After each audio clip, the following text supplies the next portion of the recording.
Hey YouTube, Twig here, bringing you all an update to my Jinzo Yugioh deck profile for September 2022. I've been wanting to update this deck for a good while now. It's always been one of the funner decks from the Rage of Ra booster set to get additional support, and I really do love the support for Jinzo. It definitely adds to the whole basis of its setup, which is to revolve around just utilizing the many trap cards your opponent can have, or just having them set up on the field or graveyard to then shut them down with this original boss monster and all of the many different forms that he has as well. So without further ado, let's go ahead and get started with the deck profile. So for the main deck monsters, I'm running 3 Jinzo with this card. Trapped cards and their effects cannot be activated. Negate all trap effects on the field. Pretty standard. It was one of the first original boss monsters that was in the Pharaoh Servant booster pack, but you definitely do want to run 3 of it in the deck. It's just meant for the actual setup of a lot of your other different plays, especially going into your boss monster, which is Jinzo layered. So with this and just the easy setup you can have with all the other Jinzo monsters, we are running 3 Jinzo, the Machine Menace. If a trap card is face up on the field or in either graveyard, you can special summon this card from your hand. If you do, it becomes level 6 until the end of this turn. And during the main phase quick effect, you contribute this card to special summon 1 Jinzo from your hand or graveyard. Then you can destroy all traps your opponent controls. If a card is set, reveal it. You can only use each effect of Jinzo, the Menace Machine, or Machine Menace once per turn.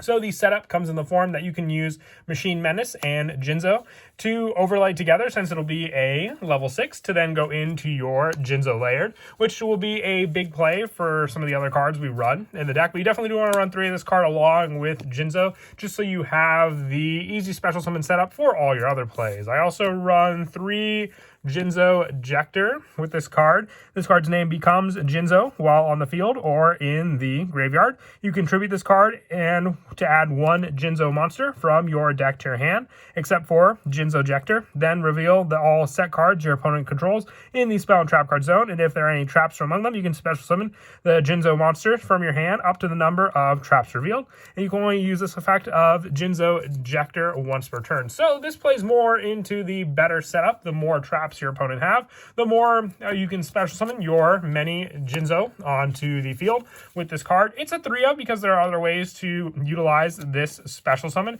especially when we run one of the other cards in the deck, like Inferno Reckless Summon, to special summon out other options with this card and that one on the field. I also do want to run 3 Psychic Bounder. I thought I had a 3rd copy, but don't know where I put it. I have 1 Jinzo Returner as just a placeholder for it in the deck. If this card is normal or special summon, you can add 1 Jinzo or 1 spell or trap that specifically lists that card in its text from your deck to your hand. When another monster you control is attacked by an opponent's monster, before damage calculation, you can destroy both the attacking monster and this card. You can only use each effect of Psychic Bounder once per turn. So a play on the Reflect Bounder, just being able to protect your Jinzos on the field with this card, but also just being able to search out those cards is a big help for sure in the deck altogether. So definite 3-of, just being one of the normal cards along with Ejector to normal summon out into the field to initiate some of the plays. And for helping with the special summon that I mentioned before, I'm also running 3 Summoner Monks, whether you summon out your Psychic Bounder with this card or your Jinzo Ejector. You can have a lot of plays to go off of this card altogether, so a definite 3-of because of that setup. And lastly, for the main deck monsters, I run 3 Ash Blossom and Joyous Spring, just for a hand trap to shut down your opponent's plays. I do run this and Infinite Impermanence in the deck, so just this as a way to go second against your opponent and still have a means to shut down any of their initial plays with some of the hand traps you may open. That is it for the main deck monsters. Moving on now to the spells. I run 3 Law of the Cosmos. Your opponent can set 1 trap card directly from their hand or deck. Then if they did, special summon 1 Jinzo from your deck. If they did not, add 1 Jinzo or 1 monster that specifically lists that card in its text from your deck to your hand. You can only activate 1 Law of the Cosmos per turn. So you're either getting a search or a special summon if your opponent wants to risk the trap setup, which most of the time I don't think they really would against this deck, just for some of the power it can use when destroying those cards.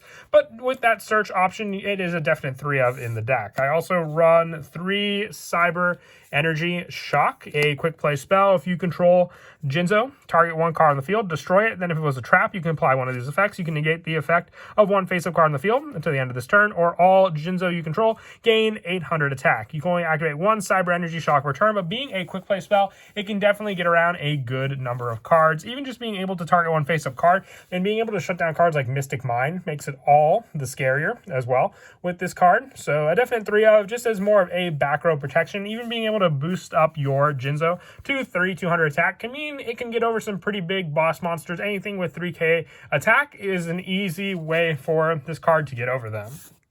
I also run 2 Everlasting Alloy. If you control Jinzo, activate one of these effects. All machine monsters you control currently cannot be destroyed by your opponent's card effects until the end of this turn, or when a card or effect is activated that targets a machine monster you control, negates effects. Just another quick play for extra protection, along with your Cyber Energy Shock. And I also run 2 Cosmos Channeling. You can send one monster you control that is owned by your opponent to the graveyard to special summon one machine monster from your hand or graveyard. When your opponent draws for their normal draw or their draw phase while you control Jinzo, you can declare one card type, monster, spell, or trap. Your opponent reveals the card they drew, and if it's the declared type of the card and the graveyard, basically by sending it there.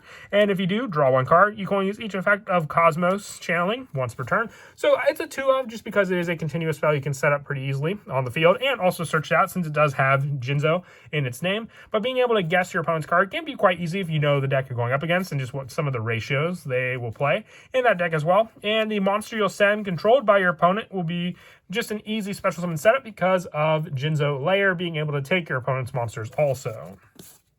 I also run 3 Infernal Reckless Summon just for the special summon power of our own monsters when we special summon out Jinzo Ejector. Since its name counts as Jinzo, you can then use it to summon out 2 regular Jinzo onto the field. I like it. It's definitely a big play for that. Giving your opponent the option to special summon will just come down to what they might even have on the field. They might even not have the target available to it, but even then, depending on what you may shut down, you'll have 2 2,400 attack point monsters to swing into those monsters with no fear of any traps being activated also.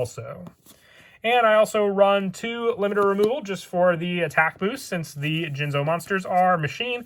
The attack boost, especially if you double the attack of the 2, let's say you just special summon out, is enough to just swing into your opponent for game right then and there.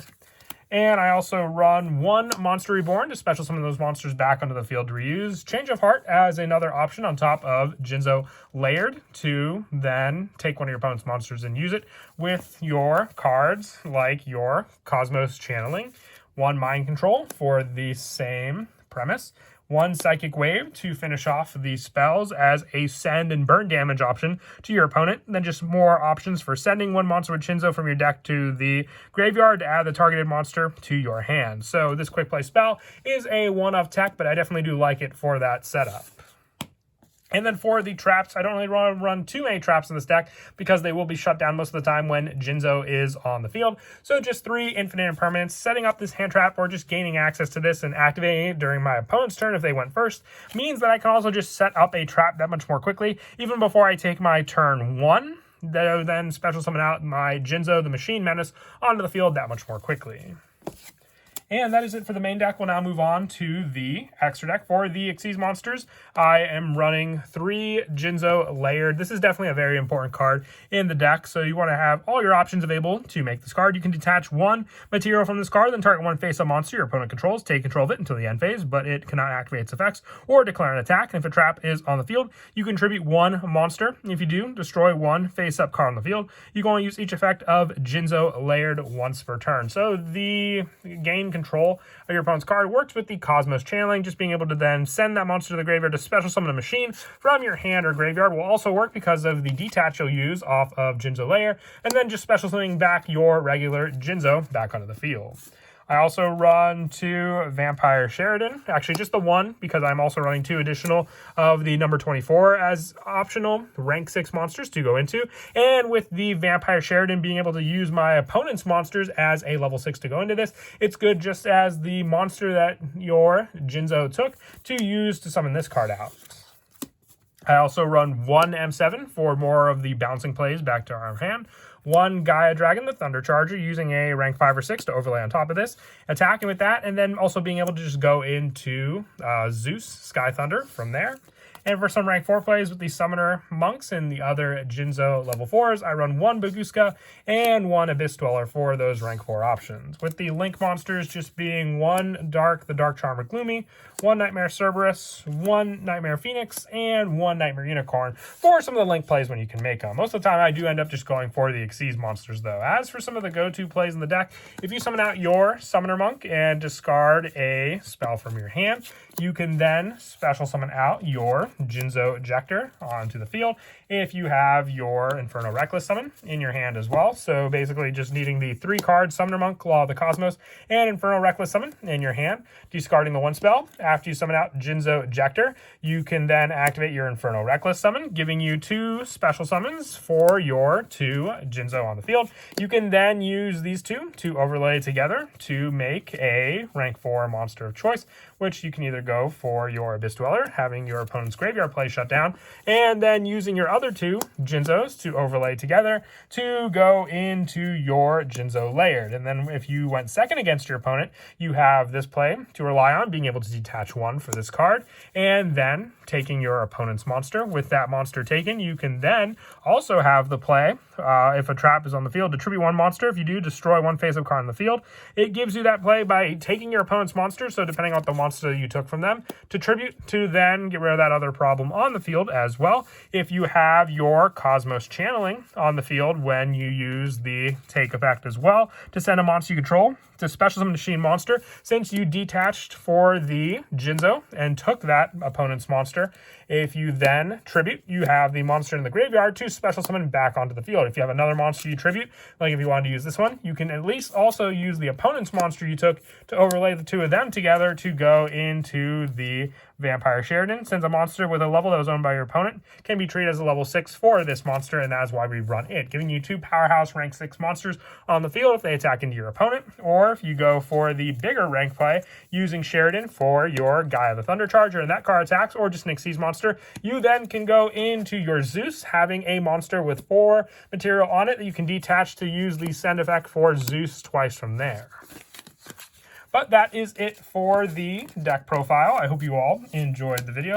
Like I said, I've been wanting to update this deck, and I'm definitely happy with the results of it compared to the last Jinzo deck profile. And as always, until next time, please don't forget to leave a like and subscribe, and Kira Twig out.